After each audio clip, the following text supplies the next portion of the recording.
everybody. So today's Saturday. That means it's time for family movie night. And today we're continuing on holiday themed releases.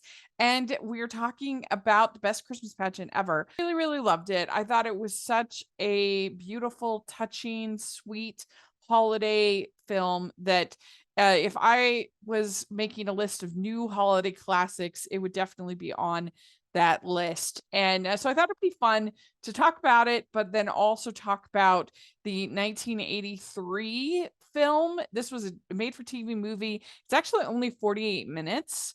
And it does include most of the key points of the book, which is interesting. So this was written by Barbara Robinson, who wrote the book, and director George Schaefer. What's interesting about this movie is you have Loretta Swit playing Grace, and she was famous for playing Hot Lips on MASH for all those years, all those episodes. And so she has a really familiar face and somebody that you're really rooting for. The other very interesting thing about this movie is has Frusa Balk as Beth, and she is famous for being Dorothy in Return to Oz. So if you had seen that, and I guess she's still like a working actress. I'm looking at it, she's still doing stuff, which is kind of cool. But was famous for being in the in Return to Oz, and she was in this movie. And this like I said, it's only 48 minutes, so it's a lot more sort of simple, and you don't get to spend as much time with the Herdmans.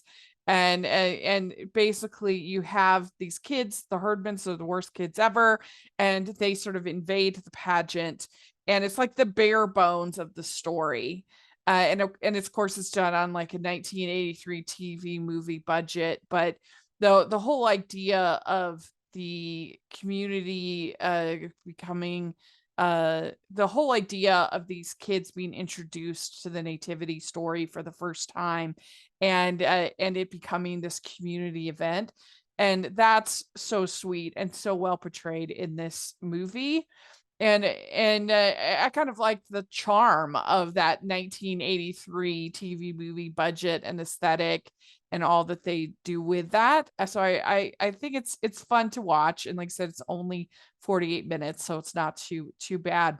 The new version from this year, which is literally double the time, it's 1 hour and 40 minutes, so it's over double the time of the original film. And of course this is a feature film, so it has all the budget with the music and this and the actors. And then I had a chance to talk to Dallas Jenkins about it for Homeworkers podcast, which was really fun. And one of the things he said is they wanted this movie to have a real timeless quality to it.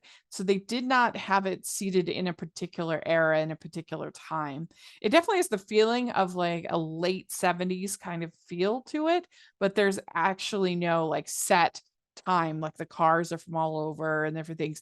And but it gives this sort of this nostalgic, timeless quality to it, which I really appreciate. Well, I was so happy that it didn't feel like you modernized it. I mean, you kept Right. it in the past, but even just the way the characters were talking and the way they were behaving, it I think that added a nostalgia to it that was very comforting and perfect for this kind of movie.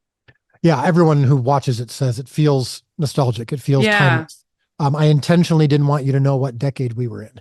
We borrowed from all decades, going Mm. even from the 60s, and even a little bit from today, but nothing that made it only today. You know what I mean? Yeah, like it would have been So so obnoxious if you'd had like yes. the Herdmans with their cell phones or, Oh yeah, something of like course. that. No, that would have been Yeah. a huge mistake. So we want it to feel like then. We want it to feel like whether it's whether you're in your 60s or whether you're in your 40s or whether you're in your 20s or whether you're 10 years old and you have a kind of a vision of of when you were younger at Christmas. We want you to feel that this is timeless, so that in 30 years you're going to be able to watch this movie and it's still not going to feel dated. Hmm. And so that can only be achieved through timelessness. And I think there's movies like Paddington 2, Babe, um, A Christmas Story, of course, that have that timeless feel. I really wanted to use those movies and Norman Rockwell paintings as kind of a visual and tonal guide for the creation of Hmm. the production. I think that it manages to be a faith-based film without actually being a faith-based film. Like, it's a film that is about the power of the nativity story and how these kids learn about it for the first time, and also how this community comes to have empathy and feel love for these kids that they have initially discounted or they initially didn't like.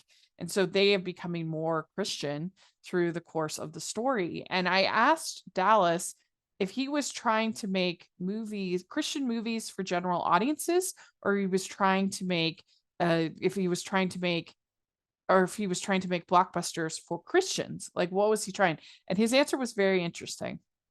Well, I was going to ask you, was your goal to make Christian movies for general audiences or to just make crowd pleasing movies for Christians? What are you looking for?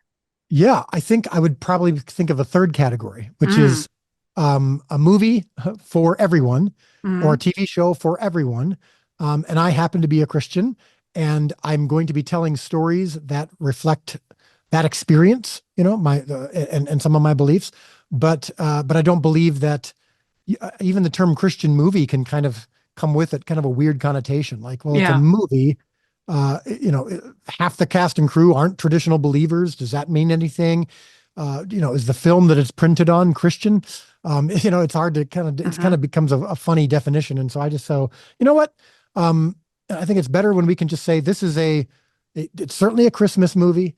I think anytime we try to categorize it too much, then it starts to maybe feel like Uh-huh. it's exclusive. It's exclusive. And I think Yeah. one of the major messages of the best Christmas pageant ever is, in fact, that the Christmas story is for everyone, and that Yeah. there's room at the inn for everyone. And so I think he did such a great job of making a movie that just has a big heart. And even if you aren't Christian, if you aren't a person of faith, you can appreciate the story because it's about people becoming better humans and better people and more empathetic and more loving and truly embracing what is great about Christmas and Christmas time. And I was very surprised at how bad they made the Herdmans. That they this was a very accurate portrayal of this book and this story. And I appreciate that. I did not expect them to have the herdmen smoking, to have them burning down the shed. That are things that they do, but they wanted to really stay true to the book, and they wanted to give a feeling of these kids are kind of out of control and nobody really understands them and nobody's helping them.